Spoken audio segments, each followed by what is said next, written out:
Okay, what's up, everybody? Welcome to my channel. You too can be great. This is Love and Hip Hop Miami Season 3, Episode 12. Reviewed the reunion Part 1. I had already started reviewing this reunion, and then I realized my phone or my camera wasn't rolling, so I just started all over. But I had some fresh shit, juice, and stuff that I gave you guys that are entertaining, so I'm hoping I can regurgitate that as we start over. Anyway, I started off by talking about how I'm so glad that they changed the host, because we know that Mona, what she was doing last time in the previous reunions when she would host it, it was boring as hell. She would try to control when the drama was going to happen. When it got real popping off, she'll try to stop it. Like, no, let's not do that. This is the little messy shit that we want to see. She'll try to stop it. It's just, I didn't like her as a host. Claudia, I think so far she's done a great job because this reunion was lit and I enjoyed the hell out of it thoroughly. Now, as far as people who are looking good, I like Shay's wig. The blonde wig that she had with her face, I felt like it worked with her and her outfit and everything like that looked good. Bobby's outfit also looked good too. The pink that he was wearing that kind of matched Claudia's outfit. I thought it looked well on him. The outfit that Miami Tip was wearing along with her red hair and everything. Miami Tip is beautiful naturally, so I like the way that she was dressed. However, when it came to Sukihana and her beautiful stuff, I don't know who the hell did her makeup. Fire that motherfucker for having her looking like a damn clown. She had this foundation that just covered up her face. You can even tell who she was, number one, with this bright green colored eyeshadow or eyeliner on it that made it look like somebody punched her in her face and she had a black eye. Then we got Saucy Santana, that's now apparently part of the reunion. I don't know why they involved him so much because he only had a few scenes with Miami Teeth that was it, but he was on there and they had this white eyeliner thing that they put across his face, and I just thought that was just not, that pattern just did not work. Regardless of that, the rest of the makeup looked good. Then we had who else we have? Her Brat's outfit, and the way Her Brat has a beautiful face naturally. The eyelashes that she puts on, the wig doesn't seem to match, and the outfit she had this pink fur thing that they had her wearing in this damn reunion. Why is it that sometimes they don't have her looking right and nobody's saying shit to her? I don't like the way that she looks, and when it comes down to it, she's a beautiful girl, but the pattern that she keeps using, somebody needs to tell her the truth. Fix your actual, she needs like a wardrobe person to design her, because every time that she puts something on, it don't work for me. Then it starts off by talking about Mara and MJ's relationship. We find out that they're no longer together, but MJ is playing house and, freeloading over at Amara's house because we know he don't have a job. He's not really paying the bills right now. He's just helping her out with some of the stuff, but they're not together. Now they show us a little clip basically letting MJ and Shay know that Amara's mama don't want MJ to be with Amara. So that's probably part of the reason why she's choosing not to be with him. But I don't understand why he's in the house. Are y'all fucking and then he's having this emotion, but you don't want to get, I feel like Amara has him in the house, maybe because she's trying to work through her feelings and she's sleeping with him to kind of let the feelings fade. And then when it fully fades, she'll kick him out and say, okay, fine, I don't think it's working for us, you need to go. Shay decided to butt into this relationship. I understood where she was coming from, putting it out there that you need to man up, she don't want you, you need to move on, she don't want you because she has you living in the house, which I still don't understand because that shit don't make no damn sense. And but her being the person to say it kind of didn't make any sense to me because she was chasing Scrappy when Scrappy was with Erica. She was chasing Scrappy when Scrappy didn't want her, and then she had Pleasure P chasing him when he was chasing after his ex. So you say man up when somebody don't want you, don't want you. You don't exactly practice what you preach in the past, and it seems like every time we see you on TV you're chasing some man. So now you're looking at your brother who's apparently love struck, crying every time he's being asked about Amara, talking about how much he loves her, and you're making him look like an asshole on TV. When MJ spoke, he said that, he's there when he sees Amara in tears. As a man, he wants to support her. People are clapping, but I'm like, you can support her without living in her house. You can support her without fucking her, because that's what's happening. You can support her from a distance and give her the space she wants. She's basically having you in a position where she can control everything. I didn't like that. But then Prima Donna gets brought in, and before Prima Donna was siding with Amara. I noticed that. But now Prima Donna is talking about, MJ, you need to check your bitch. You need to check your bitch. Girl, bye. Now you're acting fake a little bit because now I can't tell who was it what you trying to help. Were you trying to help Amara or were you trying to help MJ when you brought Annie into the scene? Now, Bobby always inserts himself in people's business. Always. However, and sometimes I look at it like, you know what? I don't like Bobby interjecting or whatever the case is because sometimes he's just doing it because he wants attention. In this particular situation, I felt like he made sense. Why did Amara make a decision based on what Annie said?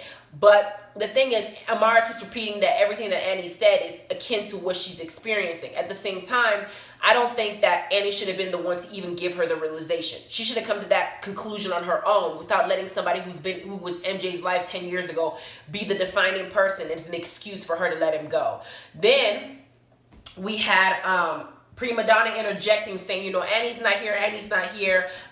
She don't need to be brought in, but you brought her as part of the show when you put her in front of Amara's face and fucked up their relationship with MJ. She's saying that Annie should be here to defend herself, rightfully so, but Annie's not a main character in the cast. She just wanted her 5 minutes of fame so people can talk about her because she inserted herself where she didn't need to be inserted into. So we got the next scene. We got Prima Donna. They're discussing Prima Donna, her leaving to build her career, leaving Miami and stuff like that. And they're basically discussing what she's got going on. And she said that she has a new record coming out and it's real gutter music. Trick is also supportive of her music because it details her previous life and basically everything that she went through growing up in the hard life that most people in that kind of lifestyle deal with. And then her and Miami Tip addressed the relationship and, you know, their friendship. And Prima Donna basically put it out there that Miami Tip had gone through a lot. Put her business out there and that she was there as her saving grace to help her out through all that stuff. And when she left, it felt like their relationship got stopped in between. But now that they're back together, they can figure it out. There's no hate there. Then Kendall asked her, what does it mean to be a rehabilitated criminal? Talking to Prima Donna, that we know for sure that she went to prison for, or she went to jail for something. But she don't want to tell us what she went to jail for. She says she's rehabilitated in the sense that she can handle herself, but don't get it twisted. Remember that she's still a criminal. So she got to get down there. She'll do what she got to do. She's with the shit, basically. Kendall basically says with his shady ass, you ain't changed, you're rehabilitated. And we just laughing about it because he tried to find a little bit of shady way for her to tell us the truth of what she did, and she didn't want to do that. Maybe because he knows what it is and it might be embarrassing, but she didn't want to tell us. And I want to go ahead and look that shit up. If y'all look it up, please let me know what Prima Donna did for her to go to jail because I want to know. Then we got the story between Trick and Trina, and Trina and Julian, and his financial infidelity because he had stole $300,000 from her allegedly because she felt like he didn't pay some of the people, the producers and all the stuff that did her music. They pulled her music off of iTunes, her album off of iTunes, because he basically made promises to people and didn't come through. And then when $300,000 came in, he took the money for his own personal gain. And then in the midst of it, we find out that he had signed Amara to Trina's label and Trina didn't even know. What kind of management is that, the fuck? How do you sign Amara, who's supposed to be under your label, to Trina's label, and she don't even know that somebody's on her label at all? And she has this girl in her face every damn time at parties when all these seasons, this is the third season. How the hell did she not know shit? Apparently, because Trina's saying that she apparently found out that she owes Amara money, and she didn't even know Amara wasn't even in her label at all. Honestly, Julie does some shady shit. Because as all this is going on, you got Joe in the corner going, he lying already. And I'm thinking like he's probably lying too. Then Trick comes in the back and he has a whole ass attitude like a thug you just found on the street. Talking about, didn't you sell my music abroad overseas but you didn't give me nothing? Julian's like, but you got paid for it. And we find out basically what it looks like is that Julian's been selling people's music, putting records together, people's songs, selling it overseas and making money off of other people without giving them a cut. Because Trick is like, you didn't even get my permission to do it. You didn't even ask my permission to do nothing. I didn't get no money from you and I'm gonna beat your ass. Trick is like, I will fuck you up the first time I see you when we get off the set. I'm gonna blacken your eye. And I'm sitting there thinking about, damn, Trick, is this a side that Joy fell in love with? Because I'm getting hot and bothered. Look at you out there going ahead. Trick is like, I will beat your ass. And Julian sitting here nodding his head. And I'm thinking, Trick really will beat his ass. Trick don't even give a damn. He will basically risk his whole life to beat this man's ass. And I'm thinking, damn, no wonder Joy was attracted to Briscoe. She likes him like this. This must be the real Trick that she knows. Shit. Because I was like, damn. Yes, keep it up. But then we got Trina basically going off on him saying that that they have no one on this entire cast that can speak good off Julian and his management skills. And they asked Amara to speak on it. Amara didn't have much to say. She just kind of said that he's a good guy personally, but when he does business, it's very messy. And then Joyce, messy ass, goes, oh, I like your suit. That red ass suit that he's got on. It almost looks like every time that Miami season comes in for a reunion, they look like they just like an Easter basket celebration or an Easter celebration. Everybody's all in different colors. There's no color pattern. Because y'all know in Real Housewives of Atlanta, there's a color scheme usually that they got to wear, all of them, so it looks right. This stuff that everybody's wearing all different colors, you don't even know which is which at this point. Then we got Joseline and Prima Donna's story come up. And y'all know that Joseline kept calling Prima Donna a piggy, wants a pig, piggy this, piggy that, because she is kind of big. But then we find out that Prima Donna was going through postpartum when she first started the show. Number one, she had just had a baby. Number two, she's had 3 C-sections. That's why she's big. Now, when I first saw the show and I first saw her, I was thinking, why the hell was she this big if her business is waist trainers? Naturally, people who are doing something that has to do with the body figure usually have a different type shape. Not that her shape is bad. I'm just saying from what we see as a trend. So I was kind of concerned about that. But then you find out that she's a mother of 3. She just had a kid. Everything makes sense. And for Joseline to now call her a pig this, pig that, and kind of body shame her, there were a lot of girls that were on her feed basically talking about, if you're fat, what am I? They felt really bad about themselves. And that was something that Joseline should have never done. Then we find some tea. Joseline had her own workout video or workout line that she was trying to start, because you know Joseline does do a lot of working out. Stevie had her doing that when she was trying to work on her music. So, but she tried it and it didn't work, because most people don't see her as the type of business person. They see her as this crazy twerking girl who's a stripper who always sexualizes everything. So she tried to do something that Prima Donna had already been successful in, apparently making 5.2 mil a year doing all the businesses that she does. And she feels like Joseline did it out of jealousy. Miami Tip also spoke on Joseline's personality and saying that she feels like she's above everybody and she's better than everybody and she's prettier than everybody and she's sexier than everybody, which is the same thing that Joseline said about herself when she was comparing her to Prima Donna, saying that Prima Donna wants everything that she wants. So it was nice to hear that that description of what happened. Although Prima Donna said that she don't know why Joseline and her have beef. I know, because she kept calling her cocaine or whatever, making fun of her and stuff like that. And she was siding with Stevie. That's what I knew. She was talking shit when Joseline and Stevie had been going through all their stuff. And I know that that's what Joseline felt some type of way about. So I don't know why Prima Donna would say she don't remember, because if you say some type of stuff out like that on TV or on the news, I'm going to feel some type of way too. Then we got Sukihana, Miami Teep, and Santana's little segment come up. And you know that Santana's issue is, we had that whole situation where he thought that he said that he had been attacked. It was like it was allegedly something based on his sexuality, and he was attacked at a club. He was shot on his arm because of it.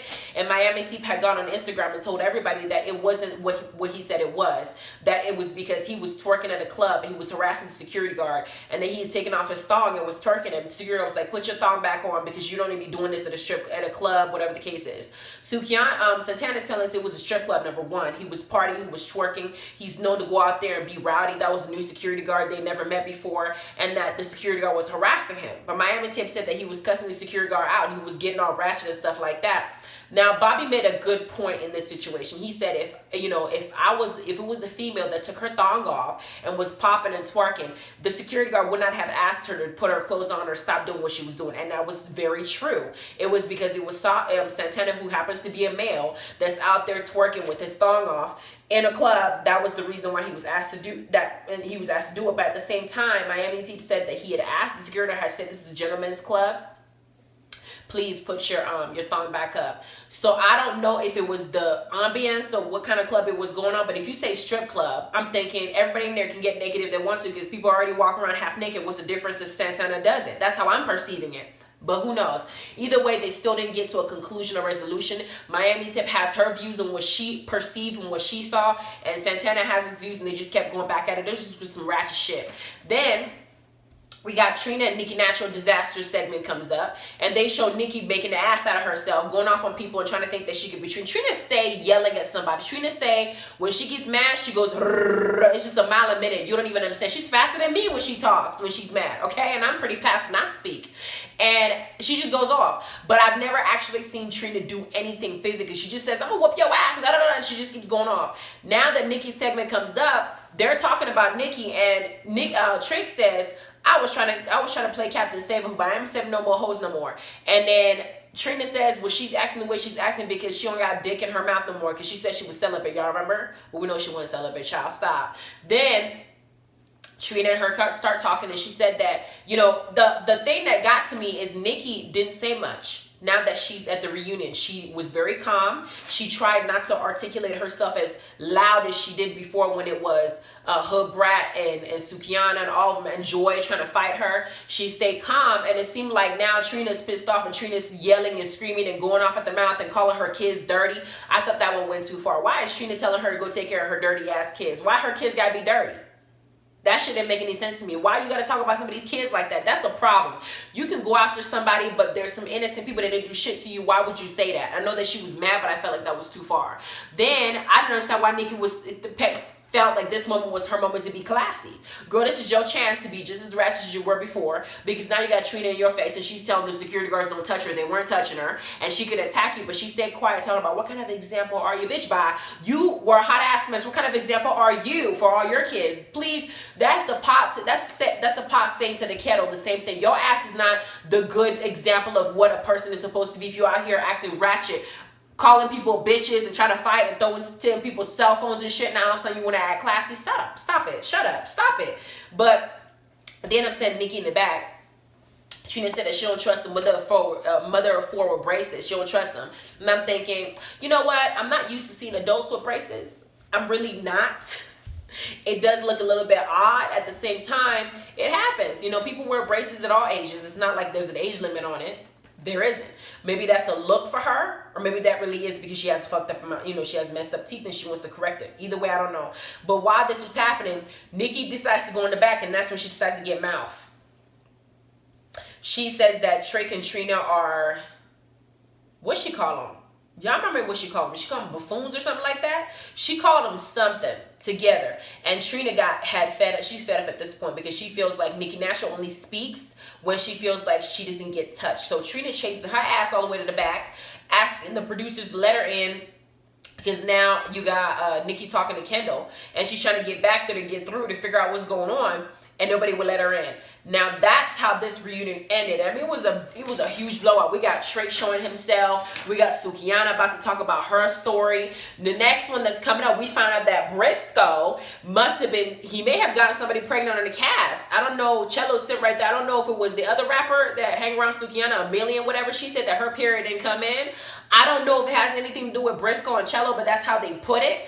Briscoe says that, y'all need to watch your mouth. I don't know who he's talking to, whether it's Trick, but I feel like that one's going to be lit as well. Y'all like, subscribe, notification bell. I'm going to talk about the Love and Hip Hop, what's it called? Atlanta season 9, episode 3, Oh Dear. That one was good too, so go ahead and check that one out. You guys have a good evening. Bye.